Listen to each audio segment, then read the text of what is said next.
Every year, as winter's coldest nights begin to soften, something extraordinary happens across China and throughout the world. Over 2 billion people prepare for a celebration so massive, so deeply woven into the fabric of human culture, that it triggers the largest annual human migration on planet Earth. This is the Lunar New Year, known in China as the Spring Festival, a 4,000-year-old tradition that transforms streets into rivers of red and gold, reunites families across oceans and mountains, and marks not just the turning of a calendar, but the spiritual rebirth of hope itself. But why red? Why dragons? Why do so many people drop everything to journey home? Today, we're diving deep into the ancient legends, sacred traditions, and spectacular modern celebrations that make Lunar New Year one of the world's greatest festivals. Our story begins in ancient China, in a time when the boundary between myth and reality was as thin as morning mist. According to legend, passed down through countless generations, there once lived a terrifying beast called Nian, its name literally tied to the idea of the year. This creature dwelled in the mountains and deep seas, hibernating for most of the year. But as winter reached its darkest point, Nian would awaken, and it was hungry. It would descend upon villages at the end of the lunar cycle, tearing through crops and livestock, and in the darkest versions of the tale, even snatching away children who wandered too far from safety. The villagers lived in fear, helpless against a force that felt bigger than nature itself. But one year, an old and wise villager noticed something strange. When bamboo stalks burned in cooking fires, they didn't just crackle, they could explode with a sharp, thunderous snap. And when that sound echoed through the night, the monster panicked. Soon, the villagers discovered 3 weaknesses. Nian feared the color red, it couldn't endure bright light, and it fled from loud noise.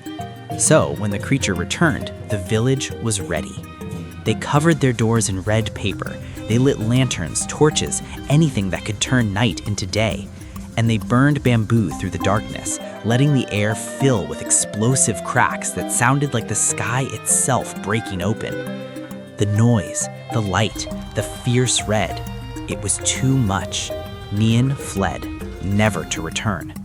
And in that victory, a tradition was born. This is why red still rules Lunar New Year. This is why fireworks split the sky. This is why doorways blaze with crimson blessings. Because at its core, the celebration is a memory of survival, an annual declaration that darkness can be driven back. Once you understand that legend, the festival's most iconic symbol suddenly makes perfect sense. Red isn't just decoration.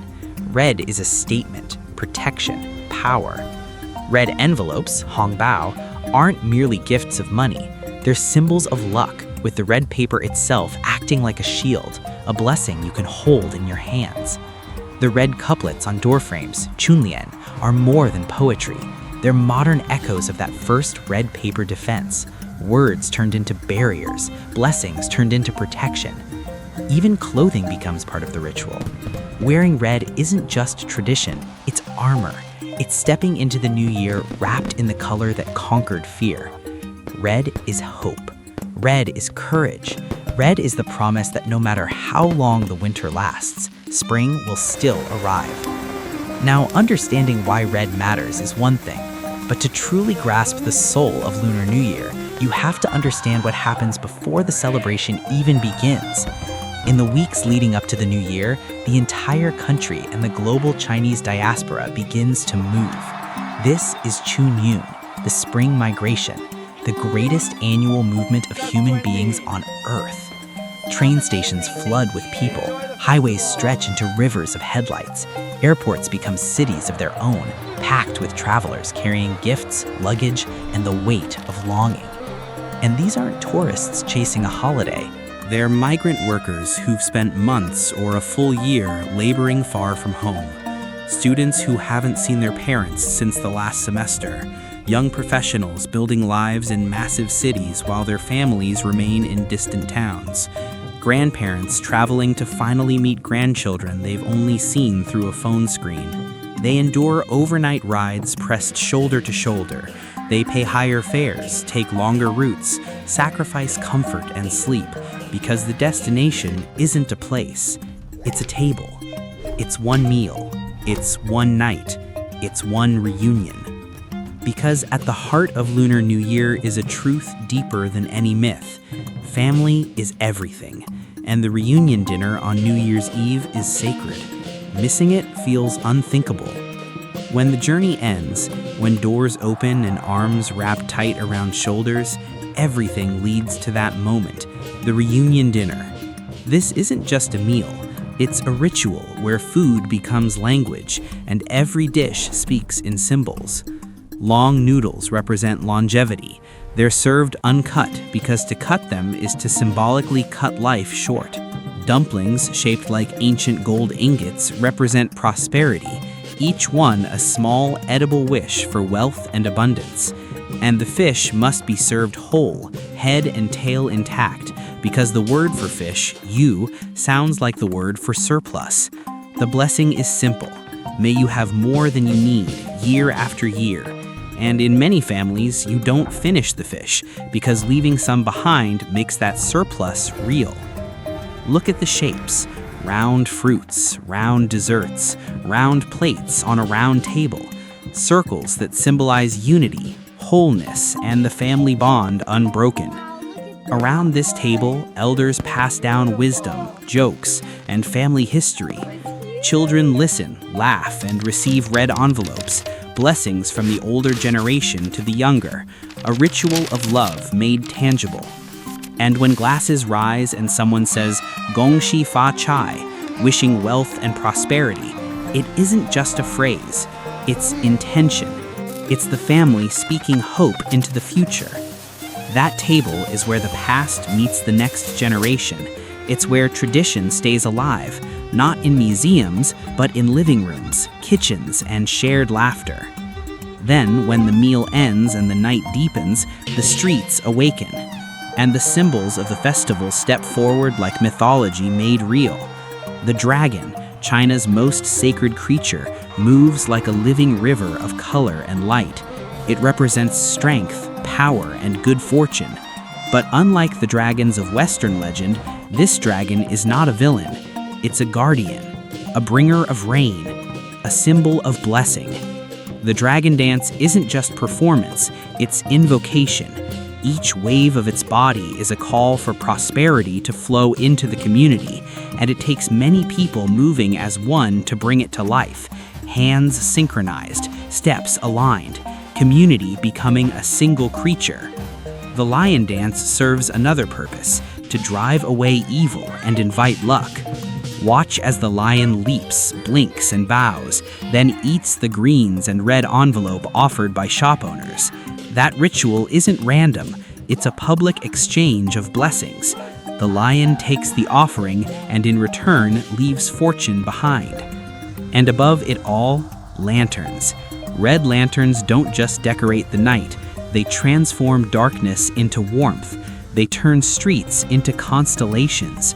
Lanterns began as practical lights to guide people home, but over centuries they became something more, wishes made visible. Some traditions even send lanterns into the sky, each one carrying a handwritten hope upward, floating like a small, trembling star. And then, fireworks, the sky's loudest language. The logic goes all the way back to the first villagers and their cracking ambu. When gunpowder was invented, its earliest use wasn't just for war, it was for spirit, for protection, for ceremony. Firecrackers and fireworks became the ultimate upgrade, a thunderstorm of sound and light meant to scare away evil, chase off bad luck, and announce that a new year has arrived. Bright over dark, sound over silence, life over fear. The louder, the better. The brighter, the more blessed. And when midnight arrives and fireworks erupt across cities, towns, villages, coastlines, millions of people are performing the same act their ancestors did, driving back the darkness together. And now, in the modern era, the celebration expands even further. Parades become massive productions, floats glowing with programmable lights, performers moving in huge, coordinated formations, tradition amplified by technology. The festival goes global, celebrations in cities around the world, communities gathering wherever people have carried their culture, bringing the same red lanterns, the same dances, the same reunion meals into new streets, new languages, new homes. But for all the modern spectacle, the heart remains unchanged. Families still gather. Dumplings are still folded by hand. Red still fills doorways and windows. Elders still bless children with hongbao, a ritual of love made tangible. Because Lunar New Year isn't ultimately about fireworks or parades. It's about renewal. It's about returning home, to family, to yourself. And as the fireworks fade and the first light of the new year touches the horizon, one truth echoes across 4,000 years. No matter how dark the winter, spring always returns. That is the message of Lunar New Year. Not just that we survive another year, but that we can create light in darkness, that we can cross impossible distances because love demands it, that we can gather, remember who we are, and step forward together. The Nian monster was never just a beast. It was fear itself, hardship, uncertainty, everything that threatens to swallow the warmth from our lives. And every year we beat it again. With red paper and loud noise, with lanterns and firelight, with family gathered close and hope held high. So when you hear those firecrackers, when you see those red lanterns, when you watch the dragon dance through the streets, you're not just witnessing a celebration, you're witnessing one of humanity's oldest, most beautiful acts of defiance, the unshakable belief that together we can defeat any darkness. Happy Lunar New Year. May your year be filled with light.